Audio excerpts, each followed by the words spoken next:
वृक्षाच्या धाईमाचं वास्तव्य ब्रह्म संबंधात होत वंद्य मला म्हणतात. वंद्य मला म्हणतात. प्रत्येकाला वेदा मर्यादा, त्याचप्रमाणे मलाही मर्यादा ठेवल्या. आणि कोणती असेल? भर दुपारची वेळ, तिने साधारणतात कातर वेळ आणि मध्यान्ह रात्र या तीन महाराजच्या ठिकाणी मी माझ्या मर्यादेत फिरत असतो. आणि फिरत असताना एखादा सुंदर मनुष्य झाड मिळतो, जाऊन मी प्रवेश. आणि ते झाड कोणत्या तऱ्हेने असेल? एखादी सुंदर स्त्री किंवा कुवारिका, मोठे केस सोडलेली, केसात सुगंधी गजरा, डोळ्यात काजळ, नाकात नथनी आणि पायी पैदल घट्टा केलेली हे सुंदर मनुष्य झाड माझ्या मर्यादित मिळताच हा ब्रह्मसंबंध त्या झाडात प्रवेश करतो. आसुरी इच्छा आकांक्षा अखेरपर्यंत मी पूर्ण करतोय. पण काही दिवस झाले माझ्या मर्यादित एकही झाड मला मिळालं नाही. त्या पूर्ण राहते पण पूर्ण व्हायलाच हवी. होणार ती केव्हा? ही एक मर्यादा माझी संपत आली. येणारी तिने सांग आता कातर वेळ निश्चित माझी इच्छा पूर्ण होईल. याच्यासाठी एकच करावं, पिंपळ वृक्षाच्या खाली तिथंच बसावं.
क्षणभर इथून जाऊ नये असंच मला वाटतंय. राजघराण्यात आमचा जन्म झाला. अंजनपूर नगरीचे राजकर्ते राजा अंजननाथ यांची कन्या म्हणजे ही अंजन. आणि एकांतवासात जे माझं आगमन झाले ना, याच्या मागचे कारण म्हणजे युवराज नरेंद्र. आणि युवराज नरेंद्र म्हणजे आमचा सर्वस्व आहे. युवराज नरेंद्र म्हणजे आमचा प्राण आहे. युवराज नरेंद्र म्हणजे आमचा श्वास आहे. आणि त्यांना भेटण्यासाठी म्हणून त्या एकांत स्थळी धावत पळत मी निघून आले. आठवतो मला प्रसंग. एक दिवस अशीच वनविहार करत होते. आणि वनविहार करता करता जलाशयात जलक्रीडा करत होते. आणि जलक्रीडा करता करता त्या पाण्याच्या प्रवाहात माझा तोल गेला. मी वाहू लागले. धावा वाचवा हे शब्द आमच्या मुखातून बाहेर पडतात. युवराज नरेंद्र स्वतः त्या ठिकाणी धावून आले आणि आमचं संरक्षण केलं. त्या दिवसापासून याच ठिकाणी नेहमी आमच्या गाठाभेटी होत असतात. पण युवराज मला तुम्हाला भेटायचंय आणि याच्यासाठी लवकरात लवकर या. पण हे सारं सृष्टी सौंदर्य, हे रमणीय वातावरण, आहाहाहा. आणि हे समोर दिसणार हे जलाशय, या जलाशयात ही अनेक कमल पुष्प मला दिसत आहेत खरी. वा वा वा वा वा वा. 1 2 5 6 अशी अनेक कमल पुष्प, आणि त्या कमल पुष्पाच्या पानावरती तो दवबिंदू मला दिसतोय. आणि असं वाटतंय अलगद जाऊन त्या कमल पुष्पांचा आस्वाद आपणही घ्यावा. अशी सुंदर कमल पुष्प, सुंदर कमल पुष्प कमलाच्या पानावर, कमलाच्या पानावर थरथरती, कमलाच्या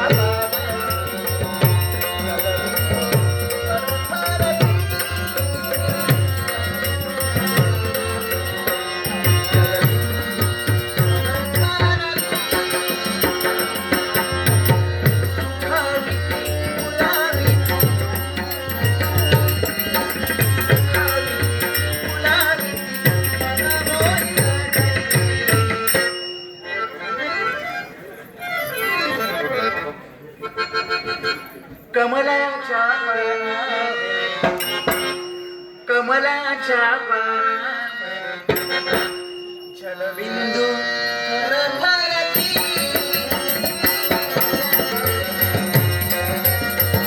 थरथरती कमलाच्या पानावर, थरथरती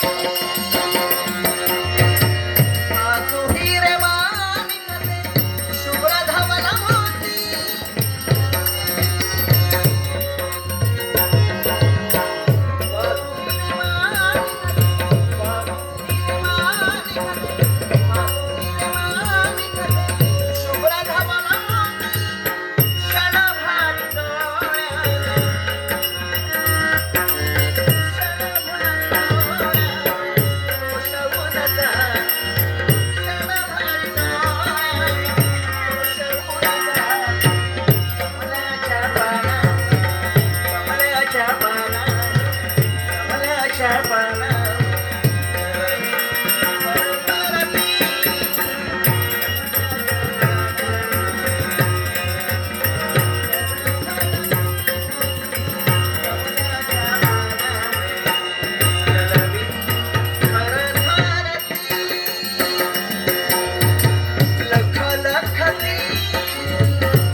कमलाच्या पानावर, कमलाच्या पानावर जलबिंदू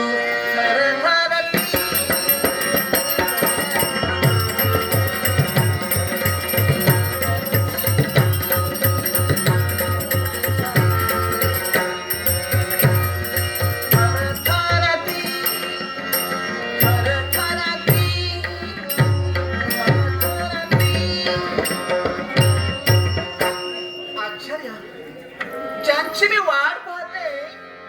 युवराज नरेंद्र, ओ युवराज नरेंद्र, युवराज नरेंद्र, मी तुम्हाला हाका देते, मला तुम्हाला भेटायचंय. अहो युवराज नरेंद्र, अहो कुठं बरं राहिला तुम्ही? युवराज नरेंद्र, अहो युवराज नरेंद्र, नको येऊ, नको येऊ. माझी थट्टा करता करा, माझी थट्टाच करा, पण मी सुद्धा तेवढीच हट्टी आहे. आलात ना एक शब्द बोलणार नाही, आणि तशीच जर वेळ आली ना तर फुगून राहील, पण बोलणार नाही.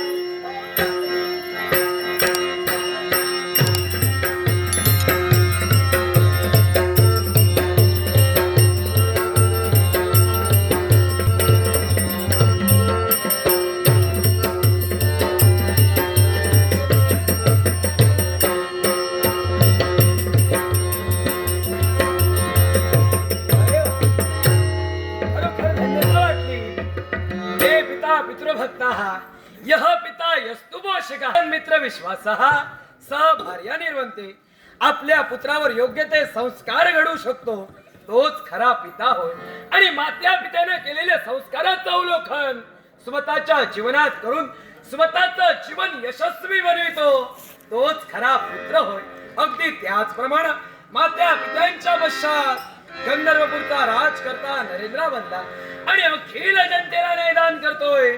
आतापर्यंत योग्य तो जनतेला न्यायदान करून या नरेंद्राची पावलं वाटतायत ती अरण्याच्या दिशेनं. याच्या मुळाचे कारण ते काय असेल तर जिच्यावर एक निष्ठतेने प्रेम केलंय ती माझी अंजन इथं मला भेटण्यासाठी येते. पण अंजन कुठे दिसेना. हाक द्यावी, योग्य तेच हाक द्यावी. अंजन, अंजन कुठं गेली? अगं मी आलाय, मी. अगं हे अंजन, अगं हे अंजन,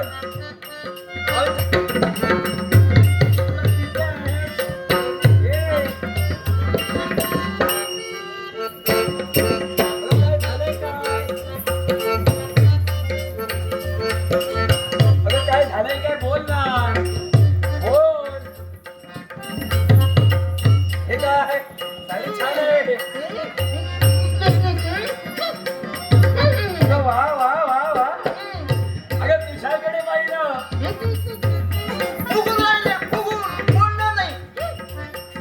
तुझ्याकडे पाहिलं आणि एका गोष्टीची आठवण झाली.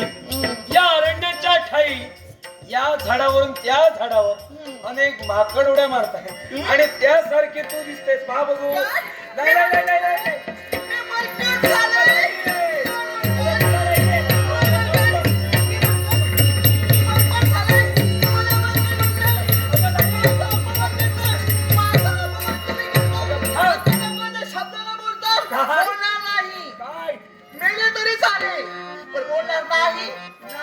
म्हणजे नाही. मग एवढे दिवस गप्प राहणार म्हणजे काय? आम्हाला किंमत नाही. पोटात कुठं? किती वेळ झाला? म्हणजे येण्यासाठी विलंब झाला आणि म्हणून तुला राग आला. अगं राजकारणात काहीसा वेळ गेला आणि म्हणून प्रेमादी वाट पाहावीच लागते. गप्प बसा. पण किती वाट किती पाहावी लागणार? बोलणार की नाही? नाही बोलणार. अगं बोल. दृढ निश्चय बोलणार नाही नाही नाही. मग अंजन अगं तुझा राग कसा दूर करावा हा नरेंद्र जाणतोय आणि याच्यासाठी तू बोलणार नाही. नाही. नको बोलू, मला सुद्धा बोलायचं नाहीये. येतो मी. युवराज युवराज युवराज नरेंद्र,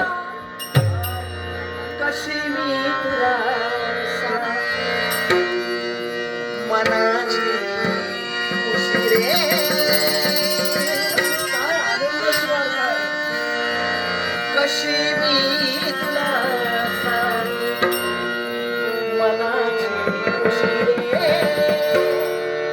मी दोन संसाराचे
आणि महेश सामोरी बसले मला हे सत्यरूप दिसले मला हे सत्यरूप दिसले मला हे सत्यरूप दिसले माय उभी गाय होई माय उभी गाय होई पुढे वासरू माये वळून पुढे वासरू ब्रह्मावी आणि महेश ब्रह्मावी आणि महेश सामोरी बसले मला हे सत्यरूप दिसले मला हे सत्यरूप दिसले दिगंबरा श्रीपाद वल्लभ दिगंबरा दिगंबरा दिगंबरा श्रीपाद वल्लभ दिगंबरा दिगंबरा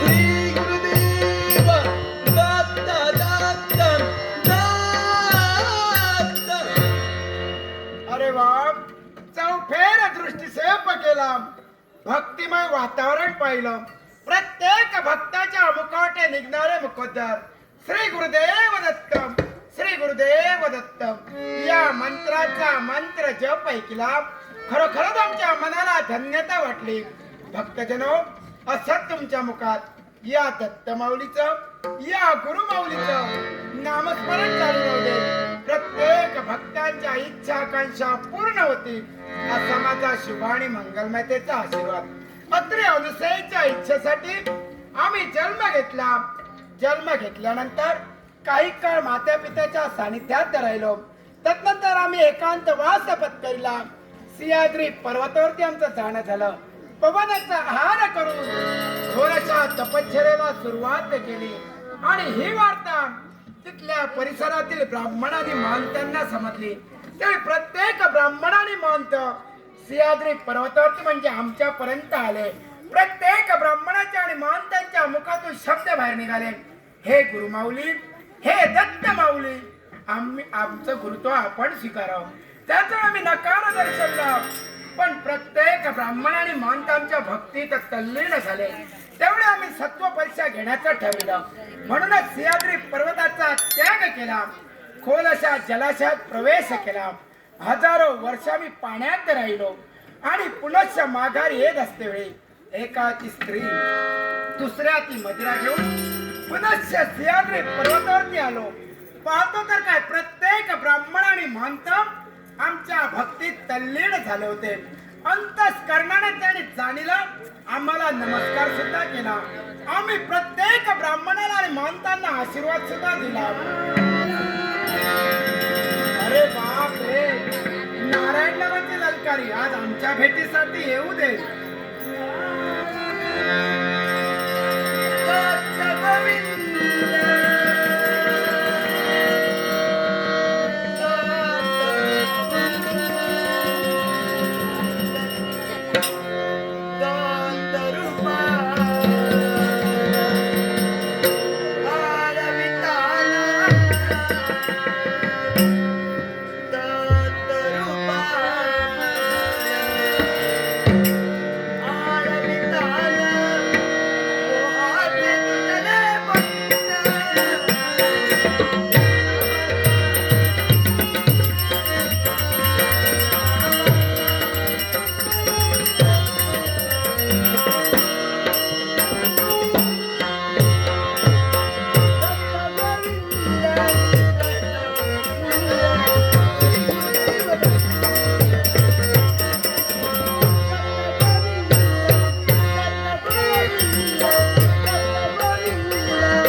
ब्रह्म तस्मै श्री गुरवे नमः दीनशिले साहत दया माझा दंडवत श्री गुरुदेव दत्त. नारदा, मनातील प्रत्येक इच्छा परिपूर्ण होईल असा माझा शुभ आणि मंगलमतेचा आशीर्वाद. पण नारदा, आज माझा आशीर्वाद मिळाला, पण निराश वतीने आज वसुंधरेकडे काय पाहिजे? देवा, त्याला कशा प्रकारचं कारण आहे आणि ते कारण कोणतं असेल? सत्य, त्रेता आणि द्रोपात तीन युगे संप्रत कलियुगाला प्रारंभ झाला. पण देवा, सत्ययुगाच्या ठिकाणी 18 विश्व पुण्य आणि 2 विश्व पाप असताना संप्रत कलियुगाला प्रारंभ झाला आणि या कलियुगाच्या ठिकाणी 18.5 विश्व पापाचरण आणि 1.5 विश्व पुण्य राहिले. देवा, भक्ती मार्ग लोक पावत चालला. कलियुगाचा कारभार ज्याने स्वतीत धरला ती म्हणजे गुरु दत्तात्रय. होय देवा. कलियुगाची देवता म्हणून मी नटलो. पण नारदा, सत्य, त्रेता आणि द्वापार हे 3 युगे सत्ययुगाच्या ठिकाणी 18 विश्व पुण्य आणि 2 विश्व पाप असताना आज कलियुगाला प्रारंभ झाला. 18.5 विश्व पापाचरण घडतंय आणि 1.5 विश्व पुण्य भक्ती मार्ग लोप पावत चालला असं नारदा म्हणतो. मग याच्यावरती मार्ग तो कोणता? ज्या भक्ती मार्गाच्या प्रसारासाठी नवनाथांनी जन्म घेतला तो नाथ संप्रदाय मागे सरला. नाथ संप्रदाय मागे सरला आणि संत संप्रदायाला श्री गुरुदेव दत्त. दिगंबरा दिगंबरा